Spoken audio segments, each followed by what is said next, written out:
Barang siapa membaca kalimah la ilaha illallah dalam keadaan memanjangkan kalimah la ilaha illallah, dia kena panjang. Dalam keadaan panjangkan ni, bila dia panjangkan, kata para sahabat, dalam keadaan mengagungkan Allah, Masya Allah hapuskan dosanya, iaitu 4,000 dosa. Justru itu zikir tak boleh laju-laju. Allah, Allah, tak ada manfaat.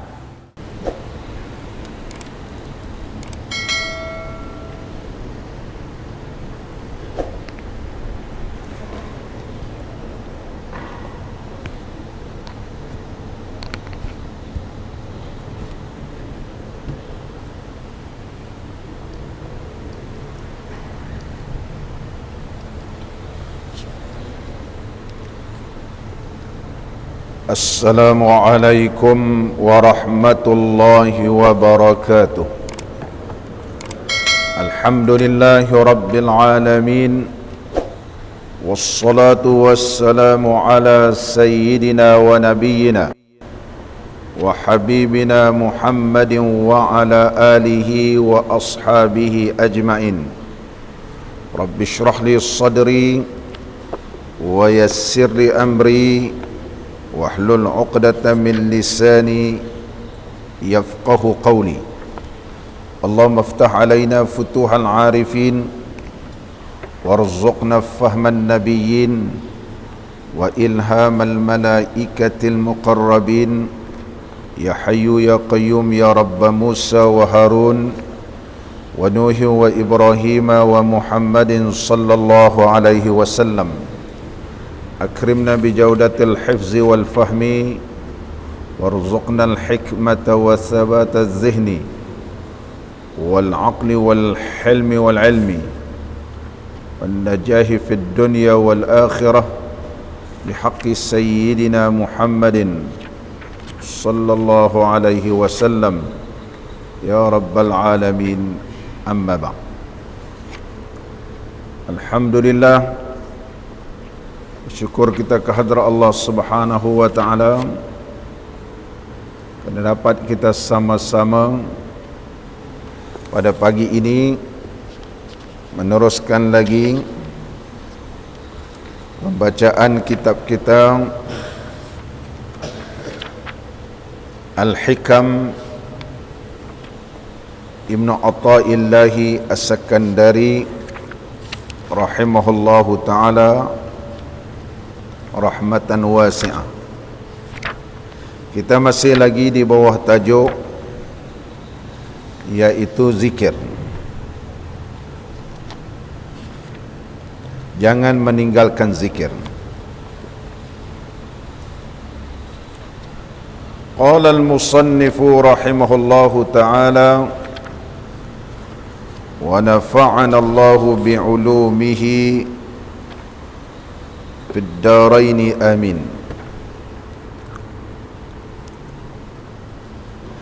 لا تترك الذكر لعدم حضورك مع الله. Janganlah engkau meninggalkan zikir li'adami hudurika ma Allah, disebabkan engkau tidak hadir atau tidak hadir ingatan engkau kepada Allah fi waktu zikri, iaitu pada waktu kamu berzikir. Syekh menyebut jangan kamu meninggalkan berzikir walaupun ketika berzikir itu kamu tidak ingat Allah. Mulut menyebut Allah Allah tapi dalam hati tak ingat Allah, jangan ditinggalkan, diteruskan. Lianna ghaflataka an wujudi zikrihi asyaddu min ghaflatika fi wujudi zikrihi. Kerana kelalaianmu terhadap Allah kerana tidak berzikir itu, sebab kelalaianmu terhadap Allah ketika tidak berzikir itu terlebih bahaya daripada kelalaianmu Allah ketika kamu berzikir. Kalau kamu berzikir, kamu tak ingat Allah, itu lebih teruklah daripada kamu berzikir tapi tak ingat Allah. Biar berzikir tidak ingat Allah daripada langsung tak berzikir. Oleh sebab itu, walaupun tidak ingat ataupun tak ingat Allah Subhanahu wa taala, teruskan juga berzikir. Muslimin dan muslimat yang dirahmati oleh Allah Subhanahu wa taala. Pada pagi ini kita terus huraiannya muka surat 81.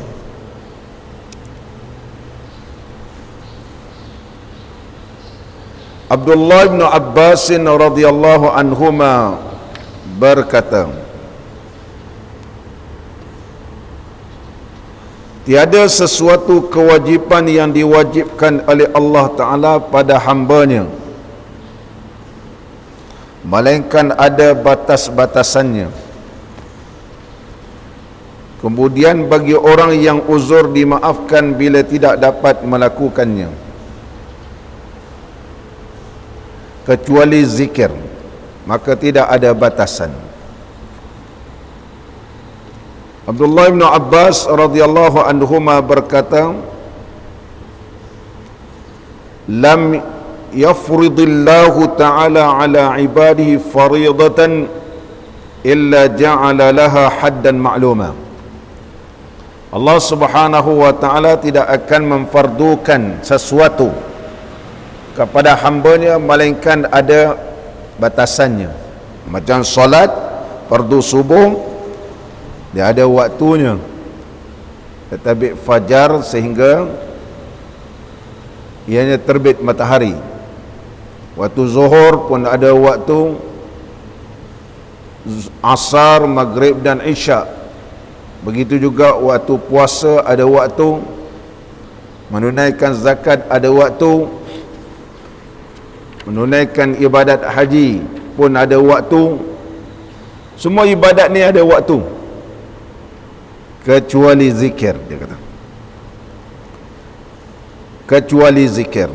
Yang lain itu diberikan kelonggaran apabila terdapat keuzuran.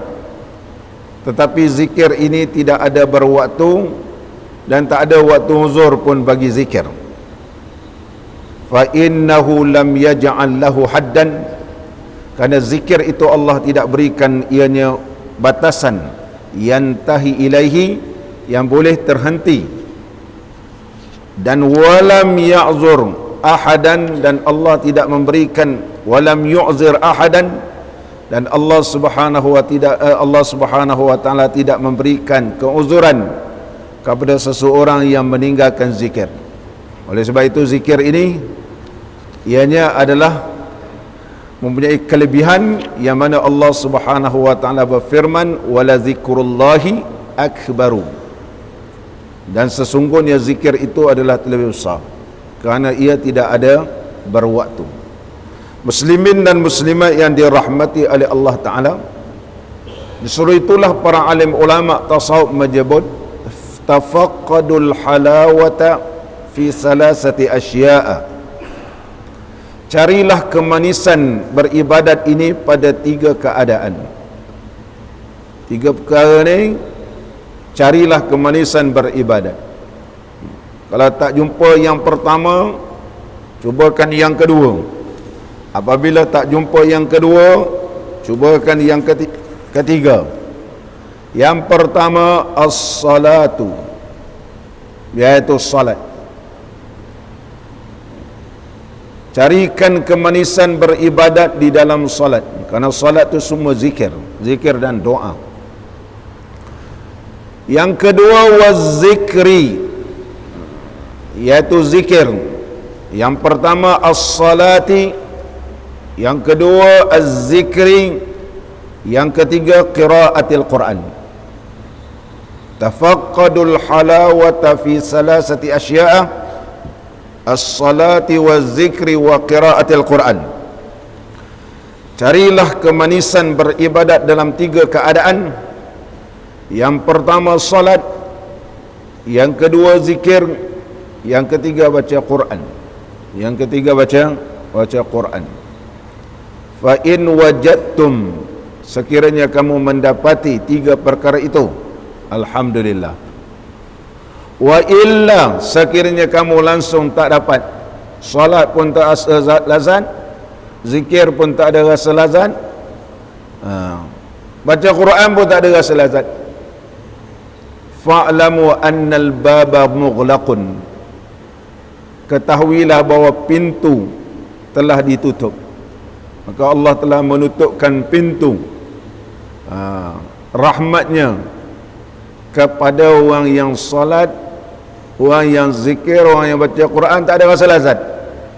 Justru itulah Syekh kita menyebut bahawa zikir ini hendaklah diteruskan supaya sampai satu tahap Allah Subhanahu wa taala memberikan kepada orang yang berzikir ini kelazatan. Muslimin dan muslimat yang dirahmati oleh Allah, zikir mengikut ulama tasawuf dia ada permulaan, ada pertengahan dan ada penghujungnya. Yang disebut oleh ulama tasawuf lizikri bidayatun, bagi zikir ini ada permulaannya. Walizikri tawassutun, bagi zikir ini ada pertengahan, ada permulaan, ada pertengahan. Walizikri nihayatun, iaitu zikir ini ada penghujungnya. Apakah yang dimaksudkan bagi zikir ini ada permulaannya? Bagi zikir ini permulaannya tawajjuhun sadiqun. Silah kita tawajjuh dalam keadaan benar. Kita hadapkan diri kita ini, hati kita, jiwa raga kita ini memang benar-benar mengharapkan redha Allah, mengharapkan daripada Allah Ta'ala. Mesti tawajjuh. Tawajjuhun. Kalau kita zikir saja tanpa ada tawajjuh, maka oleh sebab itulah walaupun berzikir tidak rasa kemasannya. Yang pertama mesti tawajjuhun. Tawajjuh diambil kalimah wajah. Wajah kita ini makna dihadapkan. Disebut muka kerana dia berhadapan. Sumyal wajhu wajhan jahatihi. Dinamakan muka itu muka kerana ia bertentangan. Sebab kita nama kita di muka kerana ia adalah berhadapan. Oleh sebab itu dinamakan wajhun dalam bahasa Arab. Maka tawajjuhun sadiqun, hendaklah kita hadapkan muka diri kita ini dalam keadaan yang benar-benar mengharapkan rahmat Allah. Kita sebut ya Allah, ya Allah, ya Rahman, ya Rahman, mengharapkan rahmat Allah, mengharapkan ya Ghaffar, mengharapkan keampunan daripada Allah, ya Rahim, mengharapkan belas kasihan rahmat Allah. Tawajjuh. Ya, bila kita tawajjuh ini benar-benar kita tawajjuh, Allah akan berikan pertengahannya nurun tariqun. Itu diberi rahmat Allah, diberikan cahaya keampunan Allah, diberikan cahaya keridaan Allah. Dia ada nurun tariqun. Oleh sebab itu orang berzikir dia ada nur, cahaya yang mengetukkan baginya. Bila dia diberikan cahaya oleh Allah, cahaya yang mengetukkan, cahaya yang mengetukkan daripada melakukan maksiat. Bila dia berzikir, cahaya ini dia mengetukkan pintu ketaatan kepadanya, mengetukkan pintu maksiat supaya tinggalkan maksiat, mengetukkan pintu kelazatan, mengetukkan pintu khusyuk zikir. Ini dinamakan tawassut. Dan yang ketiga, nihayatun, nihayah, iaitu penghujungnya. Penghujung ini dinamakan harun khariqun, kepanasan yang membakar. Maka zikir ini dia membakar segala dosa, membakar segala nafsu. Bila dia dah bakar, maka ketika itu akan jadi bersih. Sebagaimana kalau kita nak emas yang paling baik, maka emas ini perlu dicair, perlu dibakar sehingga akan menghasilkan emas tulin, emas yang betul-betul bersih, emas yang az-zahab safi, benar-benar bersih, yang bermutu. Begitulah bagi orang yang berzikir ini, penghujung dia akan jadi orang yang bersih. Muslimin dan muslimat yang dirahmati oleh Allah Subhanahu wa taala. Justru itulah seorang ulama yang terkenal, Al-Imam Sahal rahimahullah taala menyebut, Al-Imam Sahal Ibnu Abdullah At-Tustari rahimahullah taala berkata, ma a'rafu ma'siyatan aqbahu min nisyani rabbi. Aku tidak mengenal satu maksiat yang paling buruk, paling teruk daripada lupanya Tuhan. Mana barang siapa yang lupa Allah, maka itulah maksiat yang paling teruk sekali. Lupa Allah ini adalah satu maksiat yang paling buruk. Maka oleh sebab itu Tuan Syekh kita menyebut, teruskan berzikir walaupun hati kamu tidak hadir ketika itu. Kenapa? Kerana tidak ada satu maksiat yang paling teruk sekali dalam muka bumi Allah ini, melainkan mereka yang lalai dan tidak ingat Allah Subhanahu wa taala. Muslimin dan muslimat yang dirahmati oleh Allah, sama balik kita.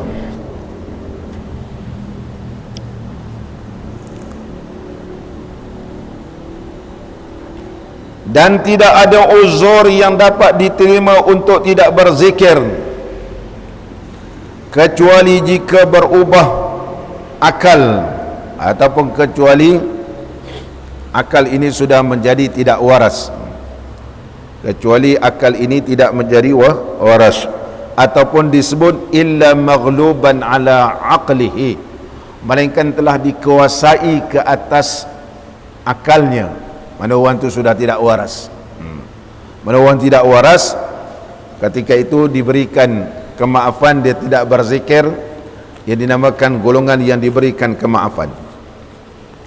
Muslimin dan muslimat yang dirahmati oleh Allah, seorang ulama tasawuf yang terkenal, Al-Imam Abu Sa'id Al-Kharraz, pernah berkata, "Idza aradallahu an yuwaliya 'abdan fataha lahu bab az-zikri." Syekh Abu Sa'id Al-Kharraz berkata, apabila Allah menghendaki seseorang itu menjadi walinya, maka Allah membukakan baginya pintu zikir. Mana-mana hamba Allah yang Allah nak lantik mereka ini menjadi walinya, maka Allah bukakan baginya pintu zikir. Mana-mana orang yang mendapat kelebihan, iaitu Allah bukakan pintu zikir kepadanya, itu adalah petunjuk bahawa Allah Subhanahu wa taala nak lantikkan ia menjadi wali Allah, nak menjadi wali Allah. Macam kita ni, Allah tak buka lagi pintu zikir. Kalau zikir pun nak tidur cepat, kalau zikir pun mengantuk, zikir pun rasa cepat, cepat jemu, maknanya kita ni tak ada can nak jadi wali ya. Tak ada can nak jadi wali, tak ada harapan. Yang pertama yang disebut oleh Syekh, apabila Allah menghendaki seseorang hambanya dilantik menjadi walinya, maka Allah bukakan baginya pintu zikir. Fa idza ittalazza bizikri fataha alaihi babal qurbi. Apabila ianya merasa lazat, begitu, orang ni berzikir, fa idza istalazza lazis. Apabila orang ni memang zikir dia lazikir sehingga merasakan kelazatan, dia zikir, dia latih sehingga dia rasa lazat, fataha alaihi babal qurbi. Bila dia rasa lazat ni, Allah telah membukakan baginya pintu hampir kepadanya. Siapa zikir merasa lazat, mana Allah telah bukakan pintu kelazatan ini untuk hampir diri hamba Allah ini kepada Allah Subhanahu wa taala. Tu yang kita tidak heran bila ada orang berzikir beratus-ratus ribu. Orang boleh berzikir sampai 70 ribu. Walaupun berkaitan tentang zikir 70 ribu ini, beberapa pandangan di kalangan para alim ulama Kita tidak memandang kepada kedaifan hadis, tapi zikir banyak ini adalah merupakan tuntutan Allah Subhanahu wa taala. Berkaitan tentang zikir 70,000, zikir 70,000, Al-Imam Ad-Dusuqi rahimahullah ta'ala, Syekh Ibrahim Ad-Dusuqi, Syekh Dusuqi berasal daripada Dusuq, satu tempat di Mesir, nama dia Dusuq. Al-Imam Ad-Dusuqi rahimahullah ta'ala, yang telah mensyarahkan kitab Ummul Barahim. Kitab Aqidatun Najin juga merupakan syarah Ummul Barahim. InsyaAllah malam ni kita baca kitab Ummul Barahim ini. Di Imam Sanusi telah disyarahkan oleh Al-Imam Syarqawi, nama dia Hasyiat Syarqawi. Dan matan Ummul Barahim ini telah disyarahkan oleh seorang ulama yang terkenal, Al-Imam Ad-Dusuqi, nama kitabnya Hasyiat Ad-Dusuqi. Penghujung kitab Ummul Barahim, Al-Imam Ad-Dusuqi telah membawa beberapa hadis-hadis berkaitan tentang kelebihan la ilaha illallah. Sebab penghujung kitab Ummul Barahim membahaskan tentang kalimat la ilaha illallah Muhammadur Rasulullah. Muhammad Rasulullah sallallahu alaihi wasallam mesti ada dua, itu syahadah kepada Allah dan syahadah kepada Rasul. Maka Rasul ini adalah wasilah perantaraan. Kalau kita tidak cinta kepada Rasul, tak sayang pada Rasul, bagaimana kita nak dicintai oleh Allah? Kena Allah cinta kepada Rasul. Rasulullah sallallahu alaihi wasallam digelar Habibullah, itu kekasih Allah. Ada seorang profesor di Malaysia ni, dia pun bukan bahagian agama, pernah mengajar di universiti di Malaysia, di Melaka, Universiti Multimedia Melaka, bergelar profesor, seorang perempuan. Apa dia ceramah? Dia kata siapa yang kata cinta Rasul, syirik. Syirik. Dia bahagian komputer, sehingga mengasaskan satu disebut universiti antarabangsa Asmaullahul Husna. Dia cerita Asmaullahul Husna, siapa berdoa nak mimpi dengan Rasul, syirik, dia kata. Perempuan. Kita pergi tanya dia, yang kau baca ayat Quran, petik ayat Quran ni, kau datang daripada mana? Dia kata sampai satu ketika perlu kita menolak Rasul ini, kerana kita tak tolak Rasul, selagi itulah kita terhijab, tak sampai ke alam lahud. Perempuan ini telah dipedaya oleh syaitan. Barangkali mengambil ilmu bukan daripada guru yang sebenar. Tu yang kamu baca. Tadi terdapat hadis, saya dengar ceramah dia, terdapat hadis yang sahih bahawa nama Allah ini 99. Macam mana pula kau kata ada hadis sahih pula kalau tak percaya pada Rasul? Macam mana kita boleh tahu nama Allah 99? Bagaimana kita boleh menerima Al-Quran yang difirmankan oleh Allah kalau tidak melalui Rasul sallallahu alaihi wasallam? Ni orang gila ke? Gila. Pandai dalam dunia tapi jahil sudah agama. Kalau tidak melalui Rasul sallallahu alaihi wasallam, macam mana kita nak kenal Allah? Kita kenal Allah ini juga melalui Rasul sallallahu alaihi wasallam. Oleh sebab itu kita cintakan sayang Rasul sallallahu alaihi wasallam, kerana Rasul sallallahu alaihi wasallam inilah di antara wasilah kita boleh kenal Allah. Oleh sebab itu kita mengucap kalimat asyhadu an la ilaha illallah wa asyhadu anna Muhammadar Rasulullah. Maka tidak sempurna syahadah kita kepada Allah melainkan syahadah pada Rasul. Oleh sebab itu dalam ilmu tauhid kita ada belajar beriman kepada Rasul, beriman pada Rasul, dan kita beriman kepada perkara-perkara ghaibiyat syurga neraka, sebab kita kenal benda ini melalui Rasul sallallahu alaihi wasallam. Macam mana pula dia kata sudah tiba masanya kita menolak Rasul? Astaghfirullah. Kena panggil supaya dia bertaubat, suruh dia bertaubat. Kalau tidak, dihukumkan dia ajaran sesat. Ajaran sesat.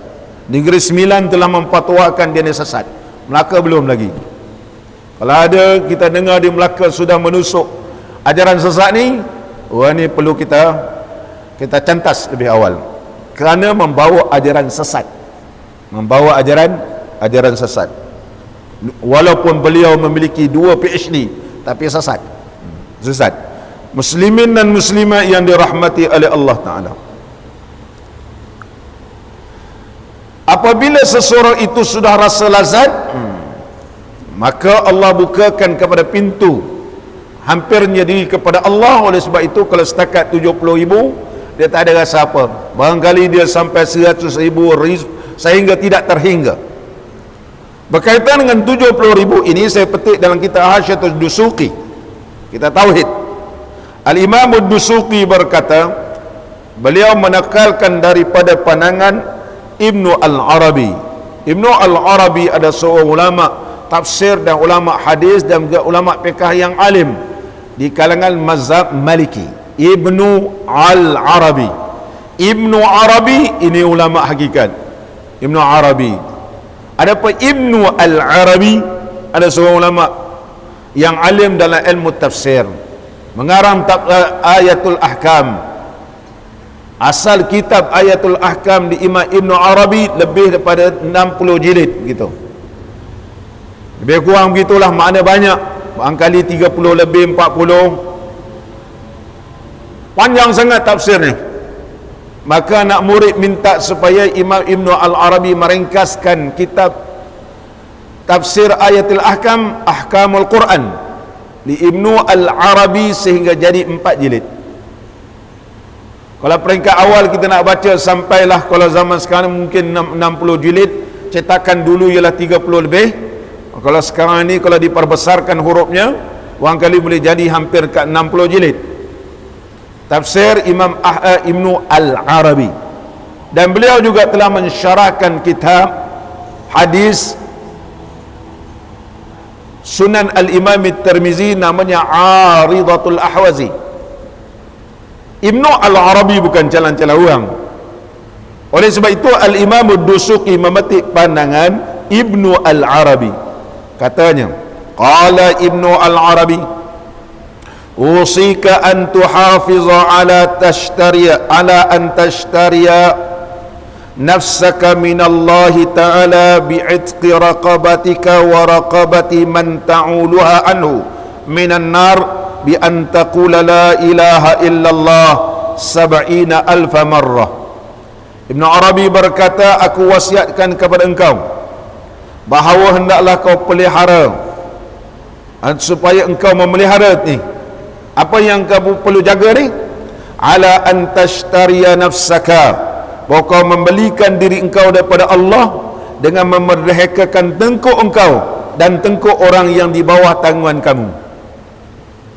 Dengan beli-beli ni untuk merdekakan tengkuk kamu dan tengkuk orang di bawah tanggungan kamu, minan nar, daripada api neraka. Apa caranya? Bi antaqula la ilaha illallah 70,000 marratin, iaitu kamu berzikir sebanyak 70,000 kali. Ini Al-Imam Dusuqi petik kata Ibnu Al-Arabi, iaitu 70,000 kali. Fa inna allaha ya'tiqu raqabataka au raqabata man ta'uluha anhu, sesungguhnya Allah akan memerdekakan tengkuk engkau dan tengkuk orang yang di bawah tanggungan kamu. Ini yang disebut oleh Al-Imam Ad-Dusuqi. Al-Imam Ad-Dusuqi menyebut dalam kitab hasyiahnya, warada fihi khabarun nabiyyun wa idza lam tuwassat tilkal a'malus salihatu ila ahliha lam yu'man 'alaiha minal khalal. Dia kata terdapat hadis yang menceritakan tentang kelebihan 70,000 ini. Barang siapa yang tidak menyandarkan amalan-amalan saleh kepada ahlinya, mana amalan-amalan saleh ini kita perlu ada untuk ahli-ahli keluarga kita, lam yu'man 'alaiha minal khalal, kalau tidak ada amalan-amalan ini kita simpankan untuk ahli-ahli kita ni, nescaya mereka tidak akan terselamat daripada kecacatan. Mana oleh sebab itu, itulah simpanan. Macam kita buat insurans, ada simpanan insurans untuk anak, insurans untuk kesihatan ni, untuk anak, untuk pendidikan, semua ada. Sebab apa? Takut kita kalau mati, siapa nak sara? Macam-macam nama istilah takaful, macam-macam istilah nama insurans. Jadi tujuannya adalah untuk menyelamatkan kita ketika mana di akhirat besok. Ini disebut oleh Syekh. Qala an-Najmul Ghaiti. Adapun al-Imam an-Najmul Ghaiti, seorang ulama hadis yang alim, beliau mengarang kitab yang terkenal iaitu berkaitan Isra wal Mi'raj. Syekh Najmuddin Al-Ghaiti telah mengutarakan satu soalan kepada guru beliau, Imam Al-Hafiz Ibnu Hajar rahimahullahu ta'ala, berkaitan tentang hadis 70,000. Syekh Ibnu Hajar Al-Asqalani menjawab, huwa batilun mawdu' la tahillu riwayatuh. Al-Imam Ibnu Hajar berkata, hadis itu hadis batil, tidak boleh riwayat. Mana itu bukan hadis. Berkaitan 70,000 ni bukan hadis, dan tidak boleh diriwayatkan. Walau bagaimanapun ulama menyebut, kesimpulan yang disebut oleh Al-Imam Ad-Dusuqi, wala kulli halin, walau dalam keadaan manapun sayugianya bagi orang Islam melakukannya, kerana ia adalah zikir. Kalau nak buat 70,000 ke 100,000, banyak lagi bagus, kerana dia zikir. Wa fihi thawabu wal barakatu, kerana baginya ada pahala dan juga berkat. Li umumil ahadisi bi zikir, kerana umumnya hadis yang menyuruhkan kita berzikir dengan kalimat la ilaha illallah. Maka di sudut bilangan itu maudhu', tetapi kelebihan la ilaha illallah masyhur dan ianya sahih. Bilangan itu adalah maudhu' 70,000 ni, tetapi dari sudut kesahihannya ialah sahih. Justru itu kita jangan memandang kepada bilangan. Ada orang pandang pada bilangan, maka bila disebut 70,000 terus hantam macam-macam. Ini tak betul. 70,000 ke 100,000 ke 200,000 juta ke, yang penting dia melakukan amalan tersebut adalah untuk menyelamatkan dirinya dan juga ahli keluarganya daripada api neraka, supaya dia ada tempat dia nak berlindung besok. Satu perkara, satu simpanan yang boleh menyelamatkan dirinya dan ahli keluarganya.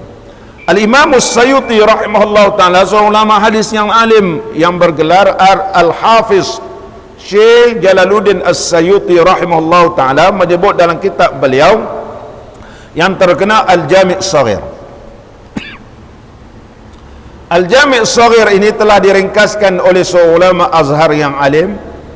Nama kitabnya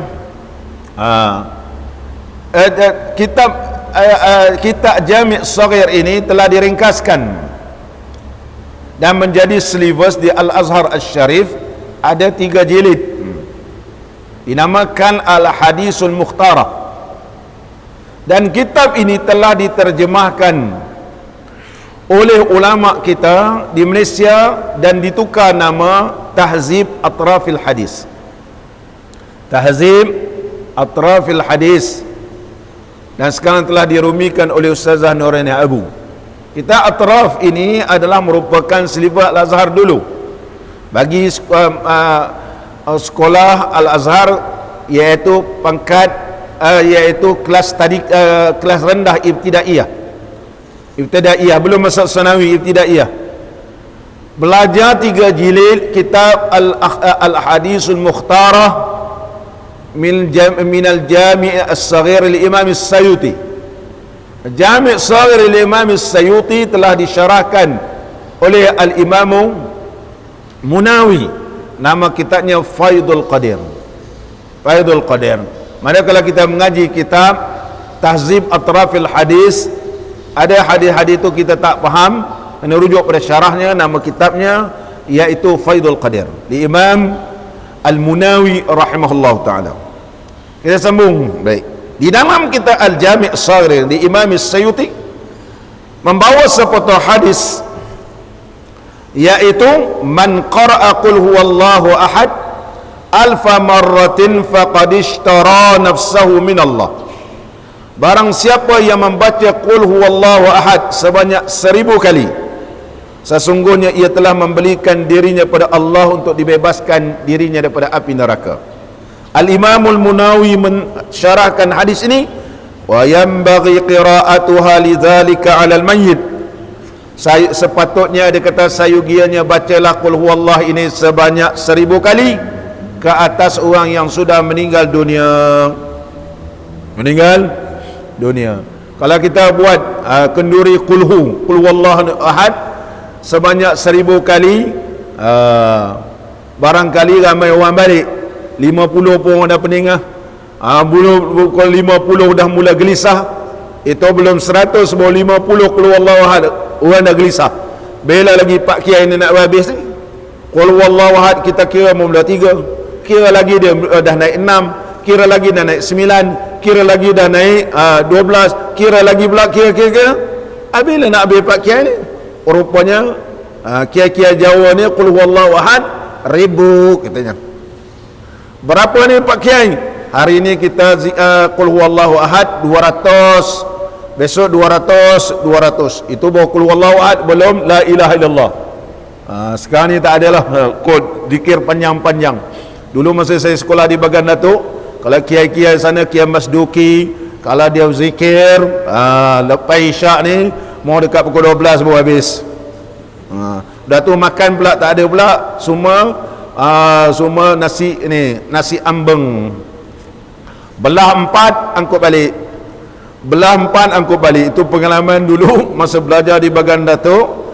Pergi majlis zikir, kita pun tak makan petang, pergilah zikir Pak Kiai Masduki dia punya lah lama. Dah tu saya pun dah lapar, sampai talam belah 4 suruh bungkus bawa balik. Dululah, lepas tu sejak hari itu saya pun tahu kalau nak majlis zikir tahlil kena standby makan dulu. Jadi dulu, mungkin sekarang dah tak adalah, tak mampu orang nak berzikir beratus-ratus begitu banyak. Kerana barangkali Pak Kiai-Kiai Jawa ini mereka mengaji kitab Hasyatul Dusuki dan juga mengaji kitab Al-Jami' As-Saghir li Imam As-Sayuti, bahawa sesungguhnya Al-Imamul Munawi yang mensyarahkan hadis itu berkata adalah terlebih baik juga dilakukan kepada orang yang sudah meninggal dunia, terutama ibu bapa kita dan ahli keluarga kita. Sekiranya kita bacakan qul huwallahu ahad ke atas mereka, insya-Allah Allah akan selamatkan daripada api neraka. Terutama kita ni iaitu ahli waris. Memberi salam juga memberi manfaat kepada orang dalam kubur, apatah lagi kita zikirkan. Siapa yang tidak mau menerima bacaan ini diterima oleh Allah, apa faedah kita beri salam? Assalamualaikum, beri manfaat. Ya, beri manfaat. Kita doakan sejahtera, beri manfaat. Assalam juga memberi manfaat. Nama Allah, apatah lagi nama kalamullah, iaitu ayat-ayat Al-Quranul Karim. Muslimin dan muslimat yang dirahmati oleh Allah, siapa nak berzikir 70,000, ya Allah. Nak 100,000, ya Allah. Tak terhingga lagi baik. Kenapa? Apabila dia berzikir masa lazat, itulah petanda bahawa Allah telah membukakan baginya pintu hampir kepada Allah. Dan seterusnya Syekh menyebut, summa rafa'ahu ila majalisil unsi, kemudian Allah mengangkatkan ia kepada majalisil uns, iaitu majlis ketenangan. Sebagaimana yang disebut di dalam kitab kita ini, apabila kita terus zikir, Syekh menyebut fa'asa an yarfa'aka, mudah-mudahan Allah mengangkatkan engkau daripada zikir lalai kepada zikir dalam keadaan jaga. Mudah-mudahan Allah mengangkatkan kamu daripada zikir dalam keadaan jaga kepada zikir keadaan hadir, daripada hadir kepada tenggelam segala-galanya yang lain daripada Allah melainkan merasakan bahawa ianya berada dalam rahmat Allah dan redha Allah. Sebab apa? Dia berada di dalam majlis uns, dinamakan majlis uns. Summa ajlasahu ala kursi minat tauhid, kemudian dia zikir,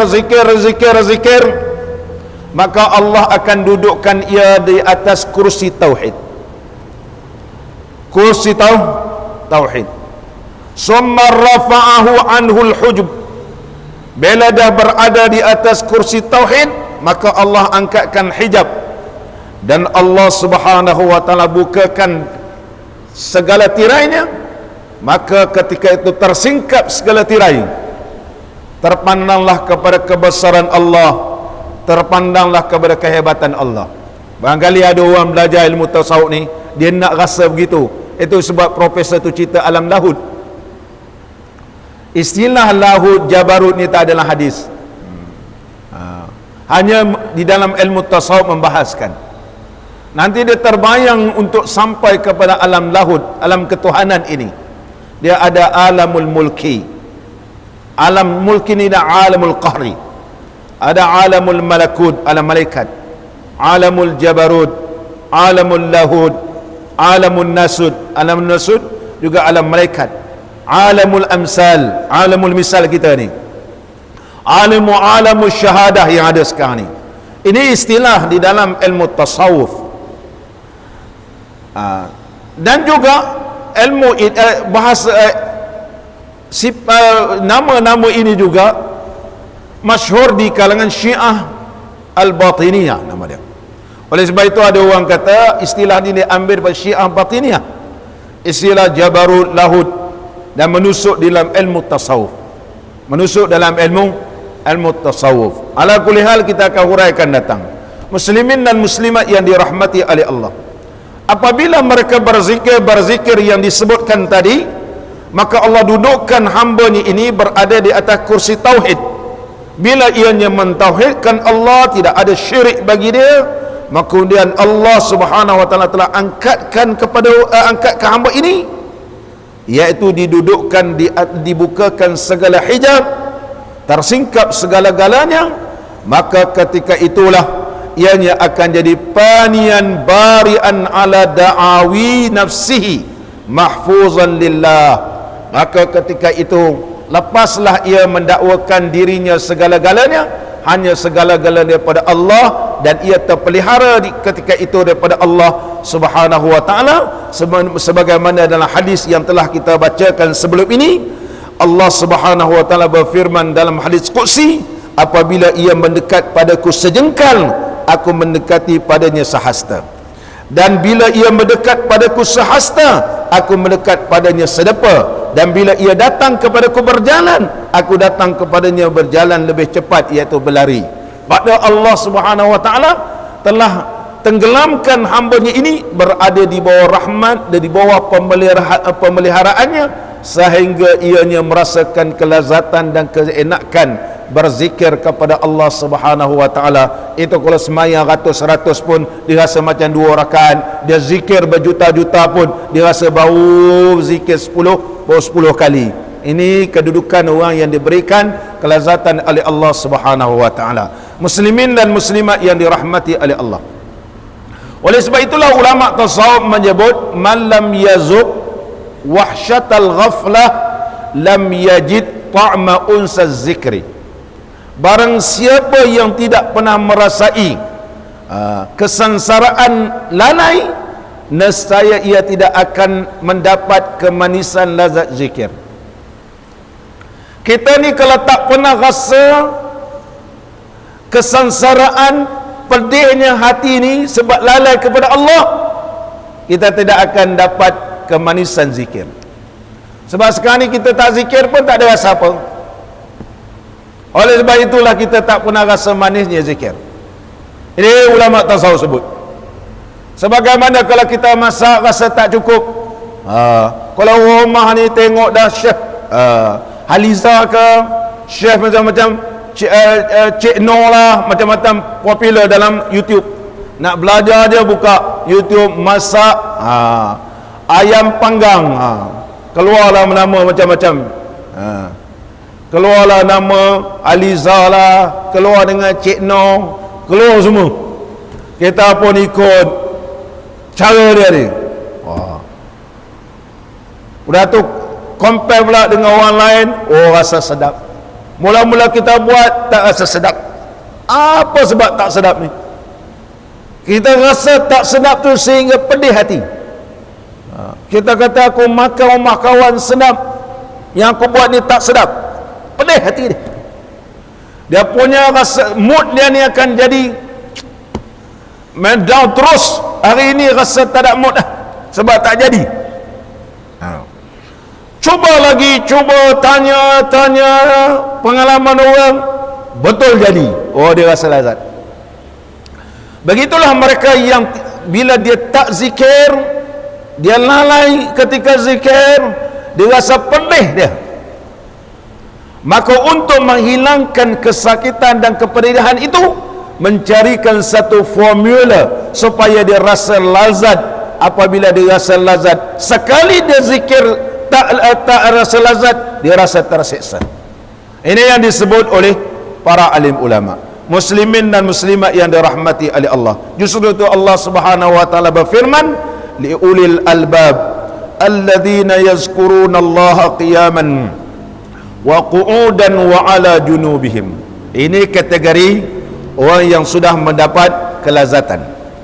Justru itu Allah telah memerintahkan kepada mereka dalam apa keadaan pun, hendaklah berzikir. Sebagaimana kata Abdullah bin Abbas radhiyallahu anhuma, bahawa zikir ini tidak terhad walaupun dalam keadaan manapun zikir.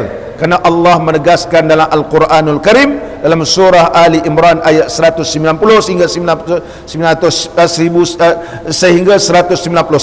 Maksudnya, bagi orang-orang yang sempurna akal, ialah mereka yang selalu berzikir pada Allah.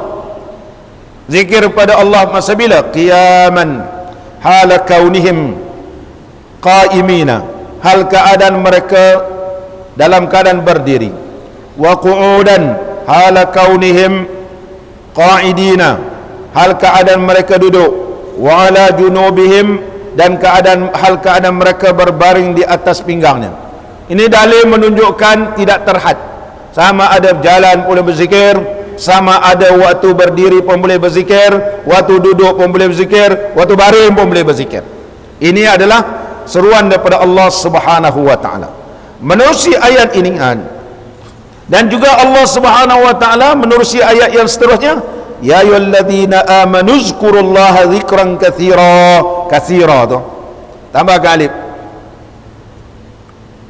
Ya ayyuhalladzina amanu zkurullaha dzikran katsira, bukan katsirun, katsira. Dia jadi sifat kepada zikir. Zikran dia mansub, katsira juga mansub.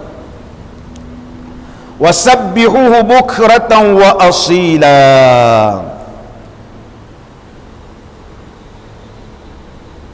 Allah Subhanahu wa taala berfirman dalam Al-Quranul Karim, ya ayyuhalladzina amanu zkurullaha dzikran katsira. Hai sekalian manusia, hai sekalian orang yang beriman, berzikirlah kamu kepada Allah sebanyak-banyak zikir, dan bertasbihlah, mengagungkanlah Allah pada pagi dan petang. Pada pagi dan juga waktu petang berzikir. Muslimin dan muslimat yang dirahmati oleh Allah Subhanahu wa taala, berdasarkan dua firman Allah taala ini, maka ulama tasawuf, ulama tafsir menghuraikan, hendaklah berzikir yakni pagi, siang, petang, malam, di darat, di laut, di udara, berpergian, tidak pergi, mana bermusafir atau tak bermusafir, safar wal hadar, musafir ke tak musafir, zikir yakni pada segala tempat dan masa, bagi yang kaya ke, yang miskin, yang sihat, yang sakit, secara terang-terangan ke, ataupun sembunyian ataupun tersembunyi, kita seorang-seorang dalam gelap, tak ada orang, ya zikir, dia kata. Dengan apa? Dengan lidah dan atau hati, dan pada segala hal keadaan, dalam apapun keadaan. Muslimin dan muslimat yang dirahmati oleh Allah Subhanahu wa taala. Oleh sebab itu zikir khafi ini juga di antara zikir yang terbaik. Zikir khafi. Az-zikrul khafi, zikir khafi ini la yarfa'uhu al-malak li'annahu la ittila'a lahu alayh. Fa huwa sirrun bainal 'abdi wa bainallahi 'azza wa jalla. Zikir khafi itu zikir dalam hati kita ni. Tidak diangkat zikir itu oleh malaikat. Kerana malaikat tak nampak zikir itu. Melainkan ianya adalah rahsia di antara rahsia hamba Allah dengan Allah Subhanahu wa taala. Oleh sebab itu zikir khafi ini tidak dilihat oleh malaikat. Kalau kita sedang keadaan sembunyi, kita zikir khafi, dalam hati je, malaikat tak tahu kita zikir, tetapi Allah tahu. Oleh sebab itu tiba-tiba pahala ni banyak di akhirat. Banyak di akhirat kerana zikir khafi, disebabkan zikir khafi. Muslimin dan muslimat yang dirahmati oleh Allah Subhanahu wa taala. Telah ditanya kepada seorang ulama yang bernama Abu Usman radhiyallahu anhu. Dia kata, wahai Tuan Syekh, kami berzikir tetapi di dalam hati kami tidak pernah merasakan kelazatan. Sebab apa kita zikir tak ada rasa lazat? Dia kata, Tuan Syekh, orang ni cerita begini. Kami zikirlah, tapi tak pernah rasa lazat. Tuan Syekh kata, ihmadullah ta'ala ala an zayyana jarihatan min jawarihikum bi ta'atih. Pujilah kepada Allah di atas Allah hiaskan anggota-anggota kamu ini taat kepada Allah. Macam mana nak rasa lazat? Iaitu kita puji Allah, Allah berikan kita tangan. Tangan kita ni boleh gerak, ada orang tangan tak boleh gerak. Tangan kita boleh genggam, ada orang tak boleh genggam tangan. Oh, ini nikmat. Kalau kita puji Allah, nikmat yang Allah beri ni, nikmat mata. Mata yang ada sekarang ni boleh nampak. Boleh nampak. Tak nampak sekarang pakai cermin mata, boleh nampak. Nikmat. Ada telinga, boleh dengar, nikmat. Maka pujilah kepada Allah di atas nikmat anggota badan yang Allah hiaskan kepada kamu dengan ketaatan. Mana taat telinga ni Allah hiaskan dan berfungsi, nikmat. Puji Allah. Kalau jadi pekak besok, Allahu Akbar. Mata boleh lihat, puji, kamu akan rasa lazat. Rasa cukup berterima kasih di atas pemberian Allah ini, kamu akan boleh jadi lazat. Tapi kalau kita biasa je zikir subhanallah, subhanallah, subhanallah, subhanallah, subhanallah, subhanallah, dia tak ada apa. Tapi kalau kita rasa cukup menghargai pemberian Allah ni, boleh lazat. Dalam keadaan kita begitu, keadaan terdesak, keadaan begitu susah, tiba-tiba diberikan pertolongan, tak terhingga kita. Sampai ketua kita ingat dia. Begitulah pemberian Allah yang tidak terhingga kepada kita ini. Kalau kita sentiasa ingat, kita syukur, kamu akan dapat rasa lazat. Muslimin dan muslimat yang dirahmati oleh Allah Subhanahu wa ta'ala. Justru itulah banyaklah berzikir, sama ada la ilaha illallah ataupun huruf-huruf yang lain, ataupun segala zikir-zikir yang lain. Sama ada subhanallah, alhamdulillah, Allahu akbar. Tetapi kelebihan la ilaha illallah kerana hurufnya semuanya ada huruf yang tidak melekat. La ilaha illallah hurufnya semua tidak huruf melekat. Cuba kita sebut la.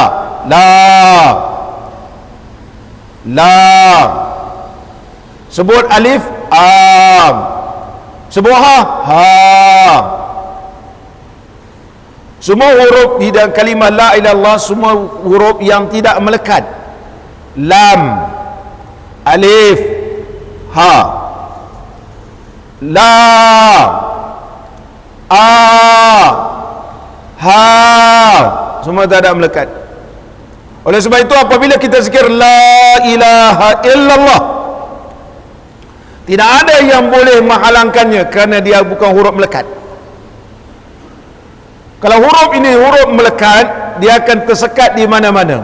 Tetapi huruf yang ada dalam kalimah la ilaha illallah dinamakan huruf jaufiyah, huruf yang berrongga, yang tidak ada yang melekat, melainkan dia akan turun dalam hati. Bila dia turun dalam hati, maka hati itu akan dibersihkan dengan kalimah la ilaha illallah. Oleh sebab itulah Nabi SAW bersabda, barang siapa yang berzikir la ilaha illallah, maka Allah Subhanahu wa ta'ala akan hapuskan ia segala dosa-dosanya.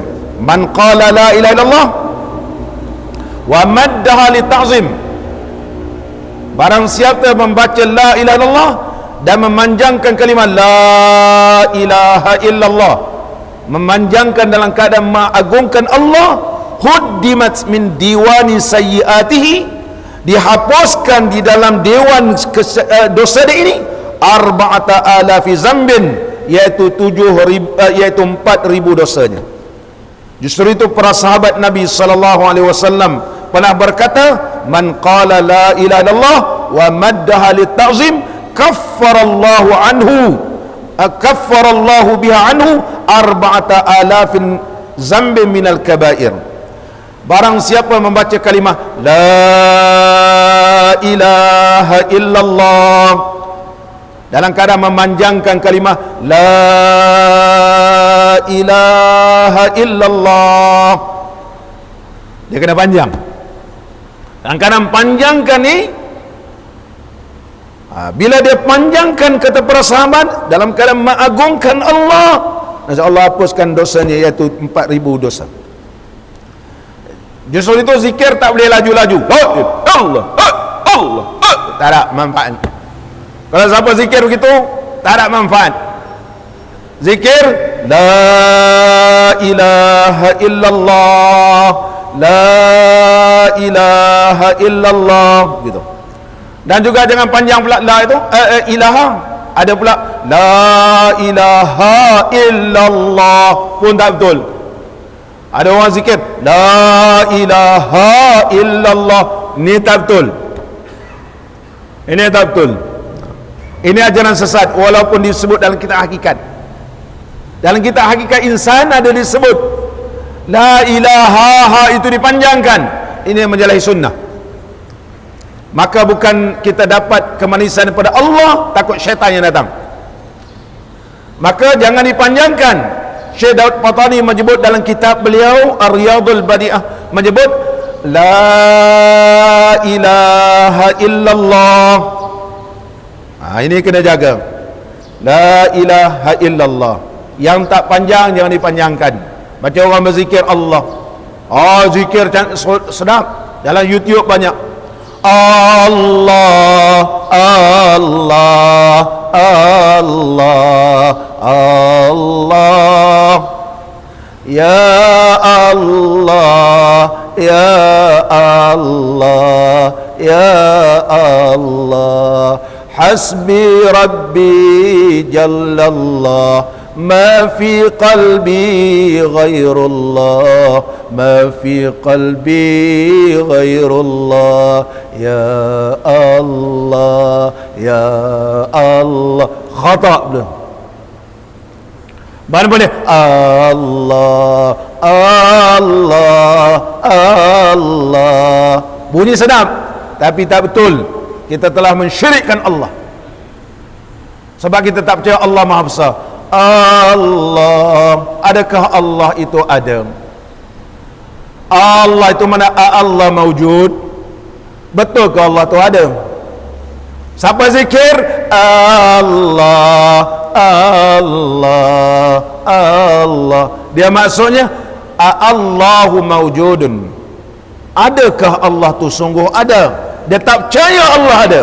barang siapa tahu makna dan sengaja, maka hukumnya ia syirik dan rosak akidahnya. Kalau nak berzikir, bukan zikir bernasyid, bukan zikir sedap-sedap mulut, tapi zikir dalam keadaan apa yang telah disebut oleh Allah dalam Quran dan diajar oleh baginda Rasulullah sallallahu alaihi wasallam. Naktafi bihadzal qadar. Mudah-mudahan Allah Subhanahu wa taala memberkatikan pertemuan kita dan digolongkan kita semua di kalangan hamba-hamba Allah yang bertakwa kepadanya. Bismillahirrahmanirrahim. Alhamdulillahirabbil alamin. Wassalatu wassalamu ala sayyidina wa nabiyyina wa habibina Muhammadin wa ala alihi wa sahbihi ajma'in. Allahumma ja'al jam'ana hadha jam'an marhuma wa tafarruqana min ba'dihi tafarruqan ma'suma. ولا تجعل فينا ولا معنا ولا من يتبعنا شقيا ولا محروما ولا مطرودا. ربنا آتنا في الدنيا حسنة وفي الآخرة حسنة وقنا عذاب النار. وصلى الله على سيدنا محمد وعلى آله وصحبه وبارك وسلم والحمد لله رب العالمين.